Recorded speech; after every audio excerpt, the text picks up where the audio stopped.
여러분께서는 지금 CBS 라디오 김현정의 뉴스쇼를 함께하고 계십니다.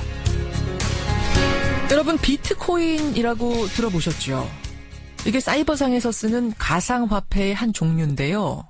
실물은 없고 사고 팔 때 온라인 통장에 찍히기만 합니다. 근데 지난해 12월에 1비트코인의 시세가 $960였는데 불과 6개월 만인 지금 $3,000가 됐습니다. 수익률 200%가 넘습니다.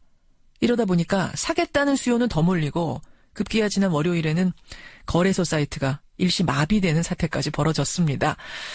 대체 가상화폐란 게 뭐길래 이런 현상까지 벌어지고 있는 건지 아주 기본적이지만 궁금했던 것들 오늘 화제 인터뷰에서 한번 풀어보죠. 홍익대학교 경영학부 홍기훈 교수 연결이 돼 있습니다. 홍 교수님 안녕하세요. 네, 안녕하세요. 그러니까 마치 원화, 엔화, 달러화 하듯이 사이버상, 온라인상에서 쓰이는 돈이다 이렇게 생각하면 되는 겁니까?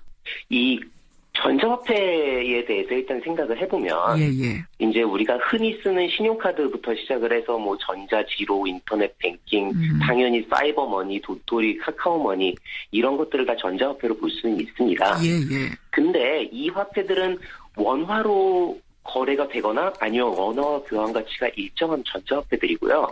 그래서 중앙은행의 통제에 벗어나지 않습니다. 그렇죠. 도토리 한 개는 100원 혹은 200원 그 회사가 딱 정해놓으면 거기서 뭐 이게 더 가치가 사고 팔면서 올라가고 이런 게 없으니까. 맞습니다. 근데 그에 반해서 비트코인은 이제 중앙은행의 통제에서 벗어나서 전 세계적으로 통용될 수 있는 화폐를 지향한다는 점에서 기존의 전자화폐들과는 다르다고 말을 할 수가 있습니다. 비트코인은 막 사람들이 사고 팔고 하면서 원화, 엔화, 달러와 시세 변하듯이 시세가 가치가 막 변하는 그런 의미에선 도토리하고 전혀 다르네요.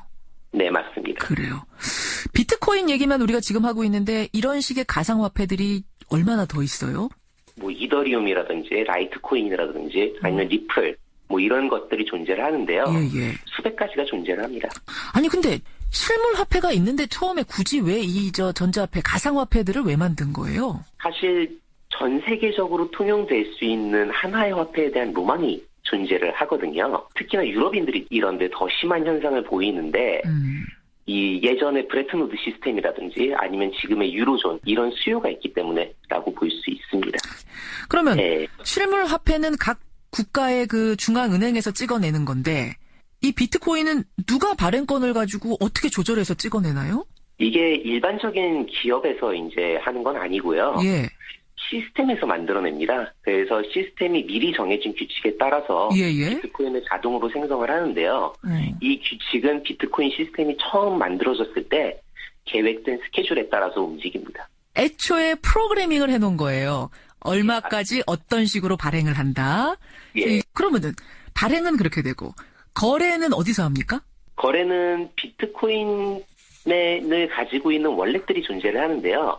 월렛끼리 직접 거래를 할 수 있습니다. 지갑, 월릿 말씀하시는 거예요? 네, 지갑을 얘기하는 거죠. 근데 비트코인을 팔고 싶을 때 살 수 있는 사람이 어디 있는지를 잘 모르잖아요. 그렇죠. 그래서 이제 비트코인 거래소들이 존재를 합니다. 거래소가, 증권 거래소처럼 비트코인 거래소가 사고 팔고 이러면서 가치가 정해지는 건데, 근데 이게 왜 갑자기 이렇게 폭발적으로 늘고 있습니까? 6개월 전에 1비트코인이 $960 하던 게 지금은 $3,000. 6개월 만에 320만 원이 됐어요. 90만 원 하던 게. 되게 재밌는 게 비트코인이 지금 규제가 되고 있지 않거든요. 근데 비트코인을 규제하겠다라는 말이 나오면 갑자기 공신력이 늘어난다고 생각을 해서 비트코인 가격이 올라갑니다. 근데 전 세계적으로 요새 비트코인을 제도권 내로 갖고 들어오려는 노력들이 많습니다. 일본은 이미 제도권으로 갖고 들어왔더라고요. 네, 발표는 했죠. 그렇죠. 네, 그것도 그렇고 약간은 너도 사니까 나도 사고 나도 사니까 너도 사고의 그런 식의 현상이 아닐까 싶습니다. 그러면 이게 2009년에 시작이 됐잖아요, 비트코인이. 네. 2009년에 10만 원어치를 만약 산 사람이 있다. 그럼 그게 지금 어느 정도 값어치가 되는 거예요? 정확히 말하면 2010년 4월 25일이었는데요. 플로리다의 잭슨빌에서 피자 2판을 비트코인 1만 개를 주고 구매한 적이 있었거든요. 그래서 이게 이제 비트코인을 이용한 사상 첫 거래였는데요. 피자 한 판을 한 10,000원 정도라고 생각을 하면 그 당시 1비트코인 가격이 한 2원 정도라고 볼 수 있습니다. 근데 지금 320만 원이니까 한 160만 배가 뛴 거잖아요. 그러면은 이때 10만 원어치를 사뒀으면 예. 지금 한 1,600억 원이 되죠. 와, 어마어마하네. 그러니까 지금 사실 이런 이야기들이 지금 인터넷 커뮤니티에 막 돌아다녀요. 10만 원어치가 네. 뭐 몇백억이 됐다. 저는 이게 좀 거품이 들어간 얘기인 줄 알았더니 진짜 그럴 수 있다는 얘기네요. 근데 문제는 예. 2010년 4월에 우리나라에서 비트코인을 사신 분은 거의 없을 거고요. 그리고 앞으로 과거에서 일어났던 일이 또 앞으로 일어날 거라고 생각을 하시면 예. 위험할 수도 있습니다. 분명히 비트코인을 살 때는 화폐를 사는 게 아니고 투자를 하는 거기 때문에 위험에 대해서 많이 고려를 해보셔야 합니다.